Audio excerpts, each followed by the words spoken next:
बिस्मिल्लाहिर्रहमानिर्रहीम। फ्रेंड्स, उम्मीद है कि आप सब खैरियत से होंगे। तो आज आप लोग को बताने वाले हैं मुल्तानी मिट्टी में दूध में मिलाकर खाने से क्या होता है, यानी मुल्तानी मिट्टी के कुछ हैरत अंगेज फ़ायदे जो शायद ही आपको पता होंगे। मुल्तानी मिट्टी को खूबसूरती का काम जैसे समझा जाता है। ये सदियों से हसीन निखारने के लिए इस्तेमाल होने वाली कुदरती मिट्टी है, जिसके बेशुमार फ़ायदे आमतौर पर ये चेहरे और बालों पर लगाई जाती है। लेकिन क्या आप जानते हैं कि इसे खाने के भी कई फ़ायदे हैं? अगर नहीं तो आज हम आपको बताएंगे कि खाने से आपको कौन कौन से मसले हल हो सकते हैं। मुसलसल कब्ज़ के लिए, जिन लोगों को मुसलसल कब्ज़ की शिकायत रहती है उनके लिए मुल्तानी मिट्टी बहुत फ़ायदेमंद है। दोपहर के खाने के बाद आधा चम्मच मुल्तानी मिट्टी के पाउडर को नीम गर्म दूध या पानी के साथ खा लें। इसके एक हफ्ते के इस्तेमाल से आपको फ़ायदा पहुंचेगा।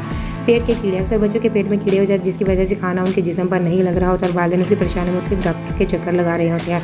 इसका आसान और घरेलू हल यह है कि 2 चम्मच पुदीने के तेल में 1 चुटकी मुल्तानी मिट्टी पाउडर मिलाकर इसका मरकब तैयार कर लें और बच्चे को कुछ दिन रोज़ाना गर्म पानी के साथ खिलाएं। खारिश, जलन या चुभन, अगर आपको जिस्म में खारिश, जलन या चुभन की शिकायत रहती है तो मुल्तानी मिट्टी खाने से आपको फ़र्क पड़ेगा, क्योंकि इससे जिस्म में ठंडक पहुँचती है। याद रखें, आपने देखा होगा कुछ ख़वातीन इसे बहुत शौक से खाती हैं। यकीनन फ़ायदेमंद होती है, लेकिन इसे हर वक्त या ज़रूरत से ज़्यादा खाना नुकसानदा भी हो सकता है।